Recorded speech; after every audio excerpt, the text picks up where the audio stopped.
선생님, 저 요즘 아침마다 속이 더부룩해요. 피곤함도 가시질 않고 소화도 잘 안 되는 것 같고요. 외래 진료실을 찾은 71세 장윤희 씨의 첫마디였습니다. 건강에 관심도 많고 음식도 골라가며 드시는 분이라 처음엔 특별한 문제는 없을 거라 생각했습니다. 그런데 식습관을 천천히 들여다보니 매일 아침 공복에 올리브 오일을 한 큰술씩 챙겨 드시고 계셨습니다.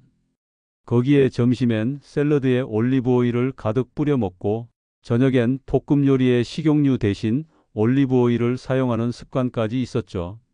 장윤희 씨는 이렇게 말씀하셨습니다. 올리브 오일이 혈관에 좋다길래 약 대신 먹는다고 생각했거든요. 요즘엔 뉴스에서도 다 좋다고 하잖아요? 맞습니다. 올리브 오일은 건강한 지방으로 알려진 대표적인 식재료입니다. 심혈관 질환 예방, 항산화 효과, 뇌 건강 유지에 도움을 준다는 다양한 연구도 있습니다. 그런데요, 어떤 기름이냐보다 더 중요한 건 언제, 어떻게 먹느냐입니다. 안녕하세요. 서울대학교 병원 내분비내과 전문의 김상현입니다. 저는 당뇨, 고지혈증, 대사증후군, 지방간 등 중장년층과 노년층의 만성질환을 진료하고 있습니다. 진료실을 찾는 많은 환자분들이 좋다고 해서 드신 식재료로 오히려 건강을 해치는 경우를 자주 마주하게 됩니다. 그 중에서도 올리브 오일은 가장 자주 언급되는 식품 중 하나입니다. 건강에 좋다고 알려졌지만 섭취 시기, 조리 방식, 함께 먹는 음식, 하루 권장량을 지키지 않으면 오히려 간, 담낭, 장 건강에 부담을 줄 수 있습니다. 특히 60세 이후 장과 쓸개의 기능이 약해지는 시기엔 더욱 그렇습니다. 서울대 보건대학원에서 조사한 식습관 연구에 따르면 60세 이상 중장년층의 약 10명 중 9명이 올리브 오일을 부적절한 방식으로 섭취하고 있었습니다. 공복에 원액을 생으로 마시는 분, 지방을 지나치게 많이 섭취하는 분, 뜨거운 팬에 볶아 항산화 성분을 파괴하는 경우 등 다양한 실수가 발견되었습니다.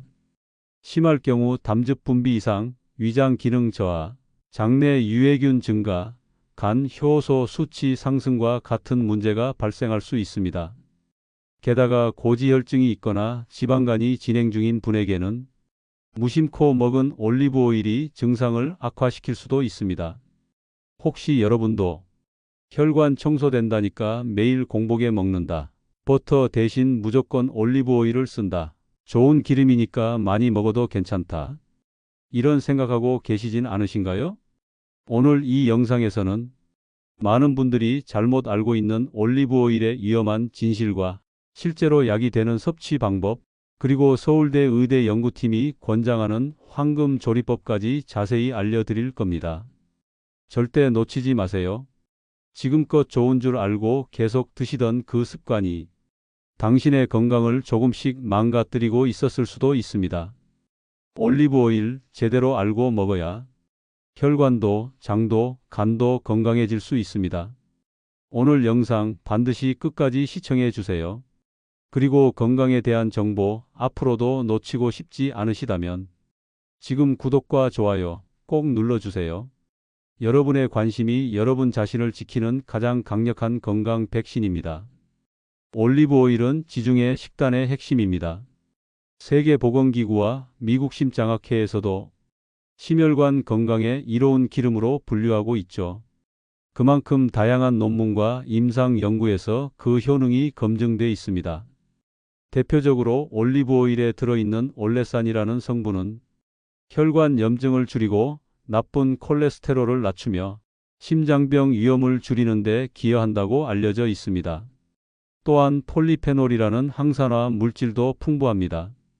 이 성분은 몸속 활성산소를 억제해 노화 방지에 도움이 되고 뇌신경 보호, 암세포 억제, 혈당 안정에도 관여합니다. 하지만 여기서 중요한 것이 있습니다.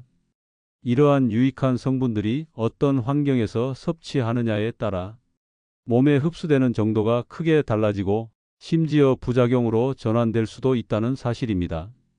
진료실에서 자주 듣는 이야기입니다. 아침에 일어나자마자 공복에 올리브 오일 한 큰술 마셔요. 이렇게 드시는 분들 정말 많습니다. 하지만 이 방식은 절대 권장하지 않습니다. 왜일까요? 공복 상태에서는 위산이 강하게 분비되어 있습니다. 이때 기름 성분을 바로 위에 붓게 되면 위 점막을 자극하고 위산 역류를 유발할 수 있습니다. 특히 위염, 위축성 위염이 있는 분이라면 오히려 속쓰림과 소화장애를 더 악화시킬 수 있습니다. 또한 일부 사람들은 공복에 지방을 섭취할 경우 담낭이 급격히 수축하면서 담즙 분비량이 일시적으로 과도하게 증가합니다. 이로 인해 담낭염, 담석증의 위험이 커질 수 있습니다.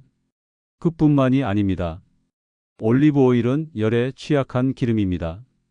특히 엑스트라버진 올리브 오일은 가열 시 폴리페놀과 비타민 E가 쉽게 파괴됩니다. 많은 분들이 볶음 요리나 튀김에 올리브 오일을 사용하시는데 높은 온도에서는 산화되며 트랜스지방 유사 물질이 생성될 가능성도 있습니다. 이 물질은 혈관벽을 손상시키고 노화를 촉진시키는 원인이 됩니다. 그러므로 올리브 오일을 건강하게 섭취하려면 반드시 열을 가하지 않고 드시는 방식이 바람직합니다. 또 한 가지, 올리브 오일을 하루에 너무 많이 섭취하는 분들도 문제입니다. 기름 한 숟가락은 약 120kcal 정도입니다. 하루 2숟가락 이상이 쌓이면 기름만으로 240kcal, 작은 한 끼 식사와 맞먹는 열량입니다. 운동량이 많지 않은 노년층이 매일 이 정도의 지방을 추가로 섭취할 경우 지방간이나 내장지방 증가로 이어지기 쉽습니다. 게다가 고지혈증, 당뇨병, 비만이 동반된 상태라면 혈당 조절과 중성지방 수치 관리에 큰 부담이 됩니다.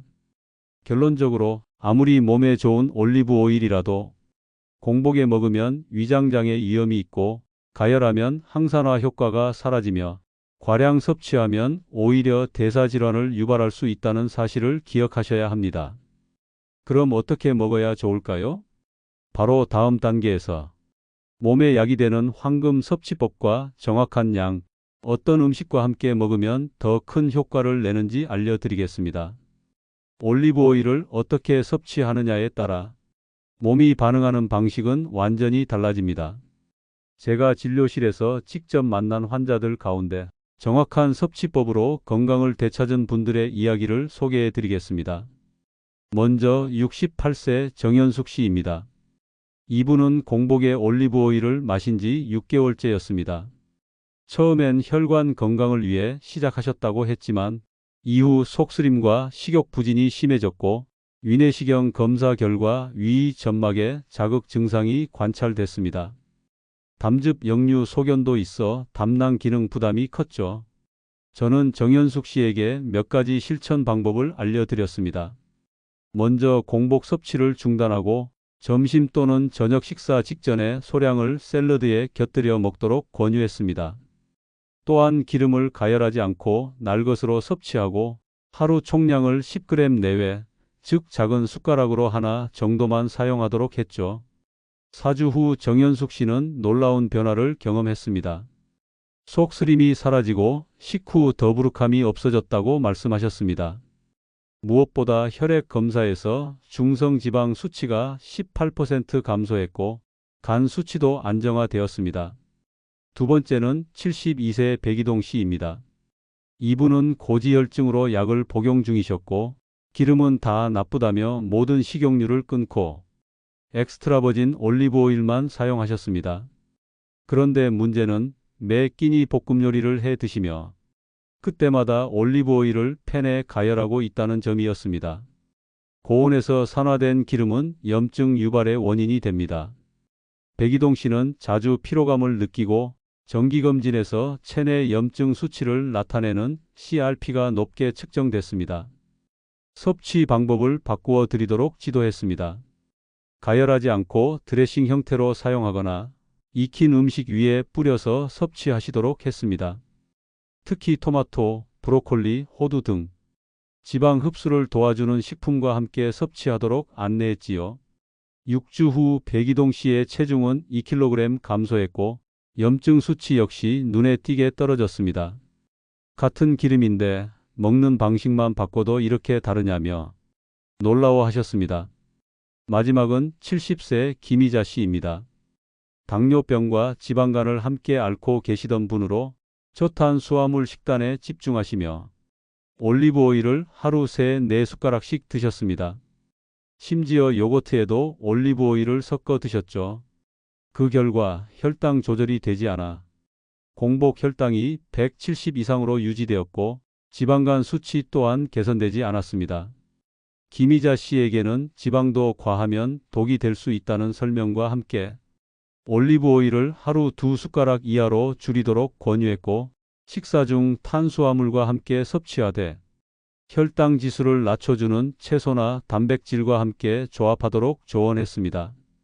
3개월 후 김희자 씨의 당화 혈색소는 7.4에서 6.6으로 떨어졌고 초음파 검사에서도 지방간이 현저히 줄어든 모습이 보였습니다. 이처럼 올리브 오일은 섭취 방법과 시기, 양만 바르게 조절해도 몸의 염증 수치, 혈당, 지방 대사에 긍정적인 변화를 만들어냅니다. 중요한 건 먹는 것보다 제대로 먹는 법을 아는 것입니다. 자, 그럼 이제부터 올리브 오일을 어떻게 먹어야 약이 되는지, 그리고 절대 피해야 할 섭취법은 무엇인지 하나씩 짚어보겠습니다. 첫 번째는 언제 먹느냐, 시기의 문제입니다.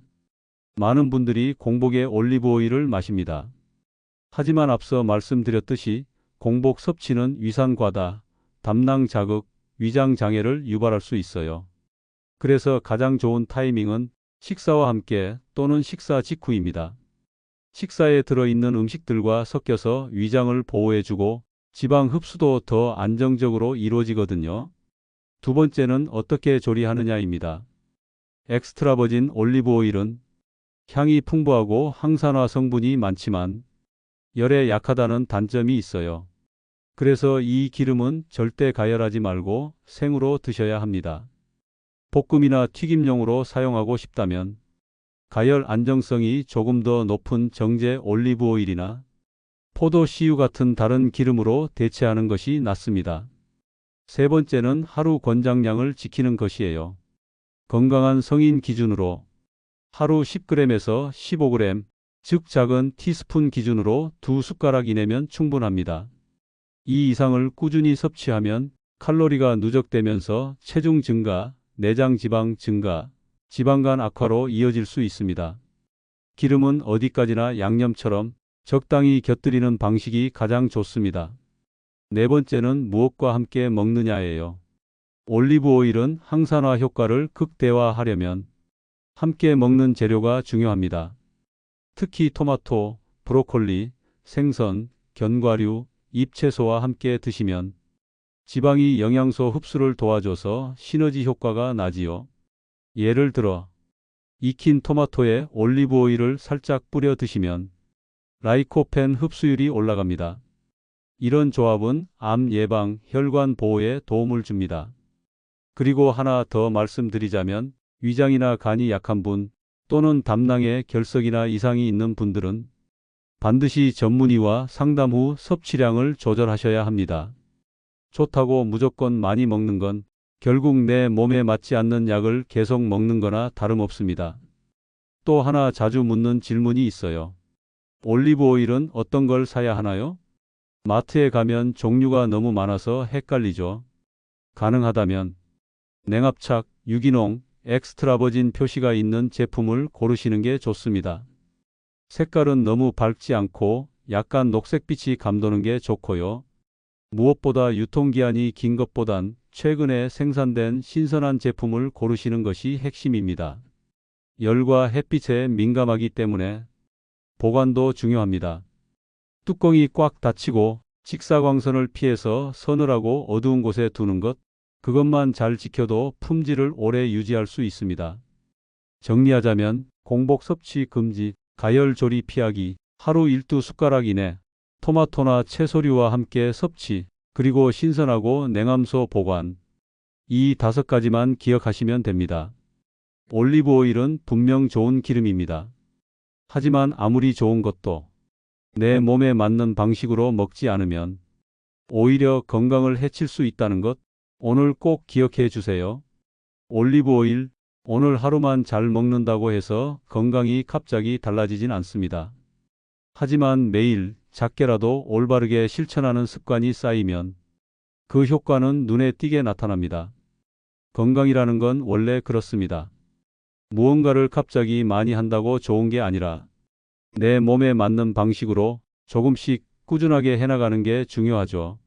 사람들은 종종 기름을 뭘 그리 예민하게 따지냐고 말합니다. 하지만 우리가 매일 섭취하는 기름은 단순한 식재료를 넘어서 몸속 대사에 직접 영향을 주는 중요한 요소입니다. 특히 노년기에는 기름 하나, 소금 한 줌, 물 한 컵까지 몸이 예민하게 반응합니다. 그래서 더더욱 조심하고 올바른 식습관을 만드는 것이 필요합니다. 실제로 서울대병원 예방의학센터의 식이 지방연구팀에서는 60세 이상 성인 1000명을 대상으로 올리브 오일 섭취 방식과 건강 상태를 추적 조사했습니다. 그 결과 하루 10g 내외의 엑스트라버진 올리브 오일을 가열하지 않고 채소와 함께 섭취한 군에서 혈압 안정, 중성지방 수치 감소, 간 수치 개선 효과가 다른 그룹에 비해 통계적으로 유의하게 나타났습니다. 또한 국립영양연구원에서 진행한 노인 영양 프로젝트에 따르면 일주일에 5회 이상 올리브 오일을 샐러드, 나물, 토마토 등에 뿌려 섭취한 그룹이 그렇지 않은 그룹에 비해 혈관 내피 기능이 더 안정적으로 유지되고 대사증후군 위험이 32% 감소한 것으로 밝혀졌습니다. 이처럼 한 번의 드라마틱한 행동보다 매일 반복되는 작은 습관이 건강을 바꾸는 가장 큰 열쇠라는 사실을 연구 결과들이 일관되게 보여주고 있는 겁니다. 비유하자면 이렇습니다. 매일 아침 양치질을 하듯 올리브 오일도 내 몸에 맞는 시간과 방법으로 습관처럼 챙기는 것, 그것이 가장 건강한 섭취 방식입니다. 또 하나 말씀드리고 싶은 건 기름을 두려워하지 마시라는 겁니다. 한동안 무지방 식단이 유행하면서 기름은 몸에 해롭다는 인식이 퍼졌지만 사실 건강한 기름은 호르몬 합성, 세포막 유지, 뇌기능 활성화에 필수적인 영양소입니다. 단지 어떤 기름을 어떤 양으로 어떤 방식으로 먹느냐가 핵심일 뿐이지요. 그래서 올리브 오일은 적당한 기름 섭취가 건강을 해치지 않는다는 대표적인 실천 모델이기도 합니다. 이런 점에서 우리가 오늘 배운 내용은 단순한 식습관이 아니라 삶의 방식을 바꾸는 건강한 태도라고 생각하셔도 좋습니다.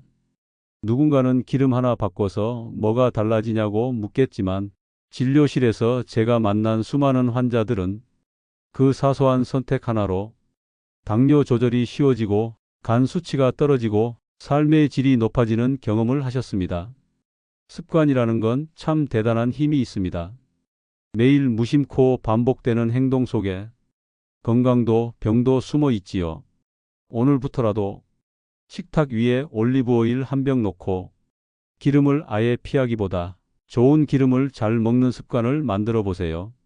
이 작은 변화가 5년, 10년 뒤에 건강을 지켜주는 든든한 방패가 되어줄 겁니다. 오늘 이야기 어떠셨나요? 올리브 오일. 많은 분들이 무조건 몸에 좋다는 말만 믿고 공복에 한 숟가락씩 드시고 모든 요리에 넣고 심지어 건강기능식품처럼 챙겨 드셨을 겁니다. 하지만 우리가 함께 확인했듯이 건강에 좋다고 알려진 올리브 오일도 먹는 시간, 양, 조리법, 함께 먹는 식재료에 따라 그 효과가 완전히 달라진다는 사실, 이제는 분명하게 아셨을 겁니다. 몸에 좋은 기름도 잘못 먹으면 위를 자극하고 담낭을 괴롭히고 간과 혈관에 부담이 될 수 있습니다. 특히 노년기에는 신체 내 각 장기의 기능이 예전만 못하기 때문에 그 미묘한 차이 하나가 건강에 큰 영향을 줄 수 있습니다. 그래서 오늘 알려드린 이 5가지 꼭 기억해 주세요. 공복에 마시지 않기, 가열하지 않고 생으로 먹기, 하루 1~2 숟가락 이내 채소나 토마토와 함께 먹기, 신선한 제품, 직사광선 피해서 보관하기. 이 작은 실천이 쌓이면 혈압도, 혈당도, 체중도 안정되고 무엇보다 몸이 가벼워지는 걸 스스로 느끼게 되실 겁니다. 진료실에서 많은 환자분들이 이렇게 말씀하십니다. 의사 선생님, 저는 식사도 조심하고 기름도 건강한 걸로 바꿨어요. 그런데 왜 자꾸 속이 불편하고 살도 찌고 혈액 검사도 안 좋아지죠? 그럴 때마다 제가 꼭 확인하는 게 그 기름을 어떻게 드셨는지입니다.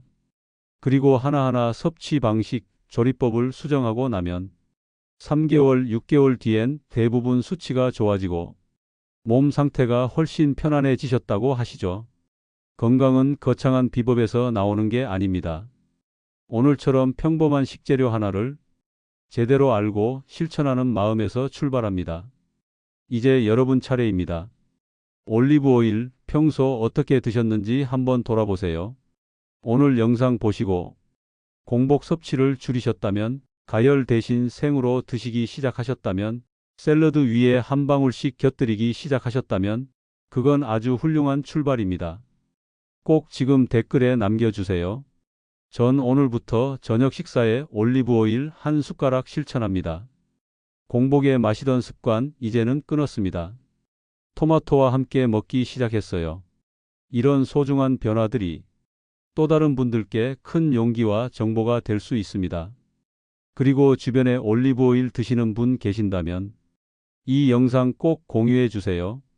당신의 한 번의 공유가 사랑하는 가족, 친구의 건강을 지키는 가장 쉬운 실천이 될 수 있습니다. 마지막으로 앞으로도 이런 믿을 수 있는 건강 정보 놓치고 싶지 않으시다면 지금 구독과 좋아요 꼭 눌러주세요. 의학은 어렵고 건강은 복잡하다고 느끼실 수 있습니다. 하지만 저는 그렇게 생각하지 않습니다.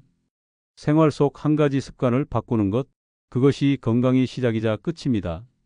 오늘도 이 영상을 끝까지 시청하신 여러분, 자신을 돌보는 그 마음 하나만으로 이미 훌륭하게 잘하고 계신 겁니다. 고맙습니다. 그리고 다음 시간에 더 유익한 건강 이야기로 다시 뵙겠습니다.